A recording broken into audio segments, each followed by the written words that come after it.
it goes without saying that when the cracks in the armor start to become noticed, they become more and more pronounced because the people that are deathly afraid of the uprising that is coming is going to overwhelm them at some point where they just can't stop it. And that's the point that we're at now. And so I'm sure many of you have heard this story about Professor Derek Peterson, a University of Michigan historian and MacArthur Genius Grant recipient.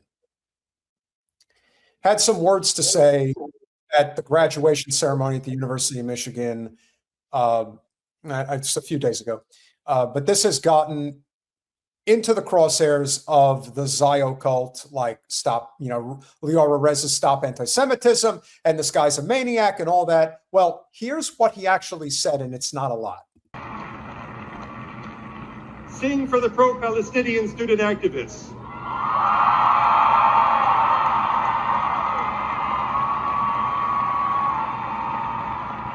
Who have, over these past 2 years, opened our hearts to the injustice and inhumanity of Israel's war in Gaza.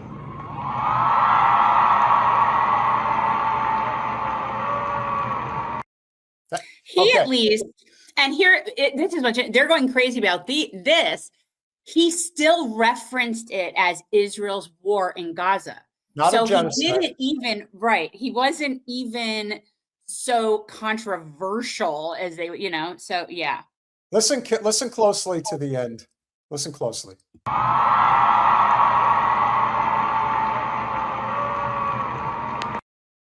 Okay, so here's what I heard. I heard about 100, 200, whatever number of cheers, and then I heard like 3 or 4 boos.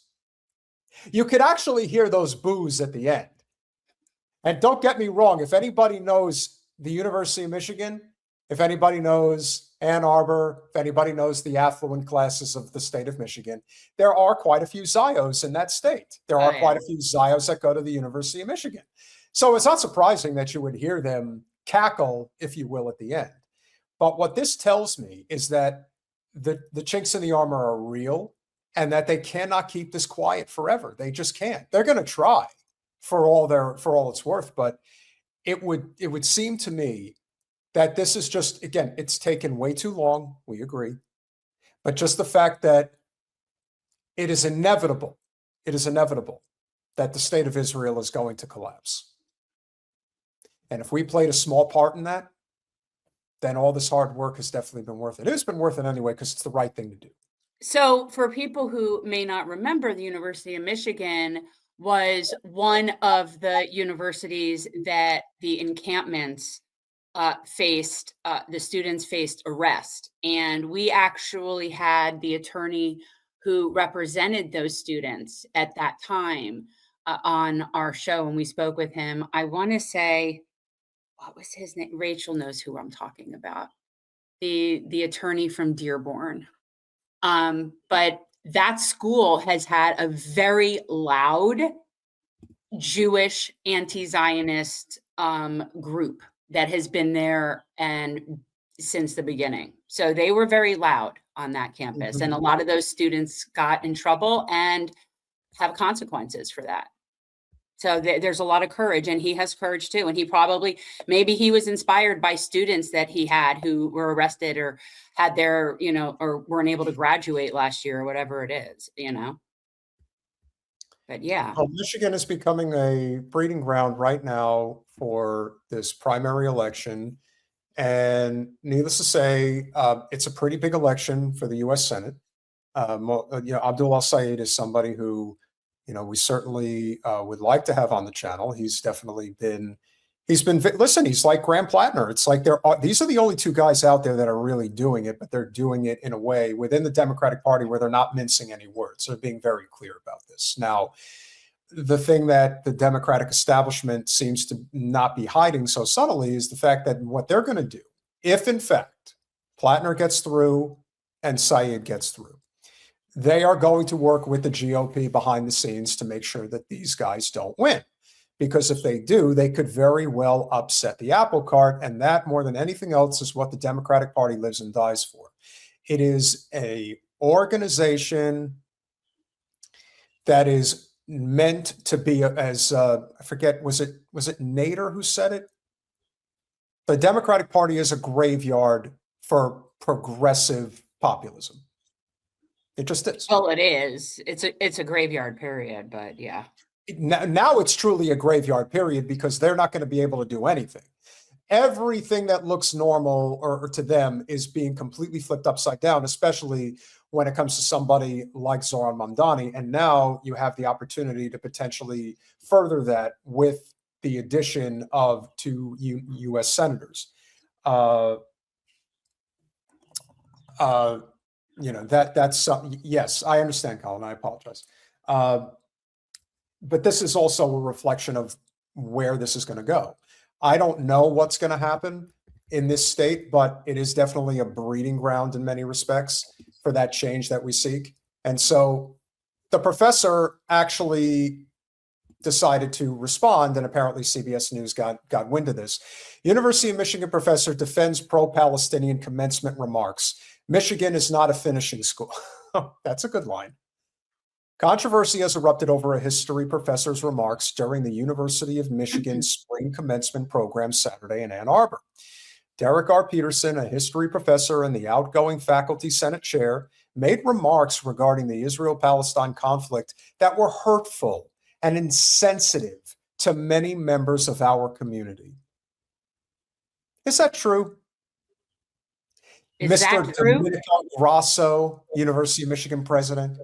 He said hurtful remarks. Yeah, hurtful. Hey, they hurt right here in the and this is where we see how sick this is, right? So somebody's remarks saying that somebody did something good, these people take that as a personal affront to them.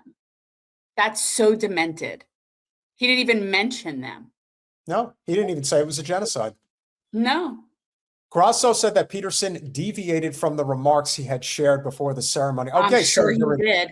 So you're admitting that you have to control what everybody says, that no one is allowed to say what they want to say. So much for free speech. Furthermore, the remarks made were inappropriate and do not represent our institutional position. No, dickhead.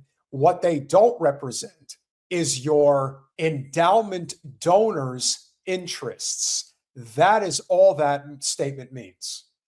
Nothing more, nothing less. I'm just still trying to wrap my head around what the remarks were that were made that they're trying to disassociate from. Was it that he was proud of the protesters that stood up? Because I could see how that could be so offensive. Or was it that he referenced Israel's war in Gaza, which to me is giving it way more grace than it should. I don't understand. I don't understand how this is an issue. These people are crazy. That's what it is. These people they're nuts. losing their minds. They're losing their minds. They don't know what to do. Oh my God. The college president said in response that he will work in the coming weeks with university leadership to review and refine future commencement programming. Again, keep in mind, this is CBS News reporting this. This is a reflection of how the complete corporate takeover of the system, because we do not have rule of law anymore, how the Zio scum that are part of the ruling class are allowed to run roughshod over our nation without any pushback, partially because our government is just in on the scam. But this is just a reflection clear as day of how we are living in a dystopian nightmare, because we do not have any semblance of a constitutional republic anymore. We just don't. Little by little, it's eroded, but this is a great example of that. Short video clips of his remarks have been circulating on social media, during which the professor called out pro-Palestinian student activists who have, over these past 2 years, opened our hearts to the injustice and inhumanity of Israel's war in Gaza. Where's the crime? If that insults you, then you are a psychopath that supports genocide. Think about that. Like, if those words are offensive to you, then you like genocide. That's some heavy stuff. These people should sit with that. They should seek help. Doing some serious noticing is what's going on. Peterson provided a YouTube link to a longer clip of his speech. During the 5.5-minute video link he posted, Peterson began his remarks with the fight to allow women to become students at the University of Michigan.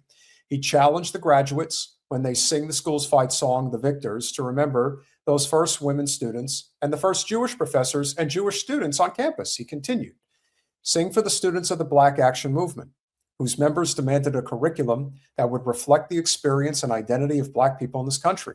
Sing for the pro-Palestinian student activities who have over the past 2 years opened our hearts and injustice to the injustice and the inhumanity of Israel's war in Gaza. The greatness of this institution does not only rest on the shoulders and on the accomplishments of our student athletes who deserve all the congratulations we can offer them, but the greatness of this university rests on the courage and the conviction of student activists who have pushed this university down the path toward justice. It is to them that we can rightly sing, hail to the victors valiant, hail to the conquering heroes, hail to Michigan, the leaders and the best. Yeah, lots of terrible language there, Jen. It's nobody's buying it anymore. It's not working. It's not working. It's their own little echo chamber and them just sitting around. Unfortunately, those are the people that are the donors and the endowments and all that, the people that have the content control. But regular people aren't buying it. Nobody's buying it. The concept even now of calling people racist and anti-Semitic is just, it's all losing so much meaning.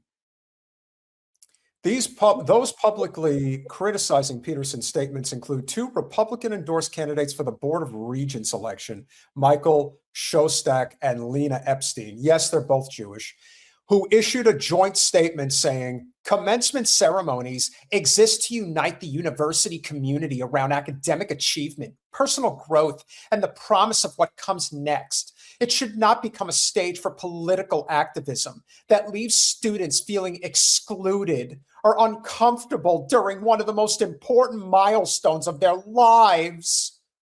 I am so sick of these people needing to be comfortable. I am so sick of it. I mean, it's funny. It's insufferable. It's so insufferable. So here's what Mr. Showstack had to say. Show us your stack, or lack thereof. I am disgusted by this educational leader who uses his platform at spring commencement to attack Israel. Okay. He didn't. Okay. And Sarah Hubbard, a Republican who is currently serving as a UM regent, said in a social media post, while I wasn't there yesterday to see it in person, what I have seen is incredibly troubling and disappointing. It is very difficult to execute meaningful consequences on tenured faculty, but as a leader, I can help set the tone and expectations for their conduct. Hubbard said she expects to discuss the circumstances both with the Board of Regents and the university administration. Make no mistake, we will not allow a 30-second soundbite to tear down the goodwill that so many of our campus have worked to build. Together, we have made Michigan a welcoming, safe, and inclusive community, one that we can be proud of. Guys, it could not be more obvious that this is about their Zionist Jewish donors, of which there are plenty to this university. They are offended that somebody is calling out not just Israel, but doing it likely in front of at the University of Michigan. My guess is that that audience that was there, when you include the student body, when you include the families and the faculty, somewhere in the neighborhood of about 40 to 50,000 people heard him say that. So naturally, they're losing their mind because they couldn't control that statement. They have CBS, they have CNN, they have all of these organizations, and they're going to try to get them all. Don't kid yourself. The Zio scum are going to try to get it all. That's their goal. But we saw it. It's too late. It's out there. And I would say this about that professor, if that's a tenured professor. He knew exactly what he was doing. 1,000. He knew exactly, and it appears that he definitely went to the rather beg for forgiveness than ask for permission approach, because whatever he submitted as his speech is not what he ended up giving. So I think he knew exactly what he was doing, and he's prepared to take whatever the consequences are. So who knows? Who knows? But yeah, he did not care.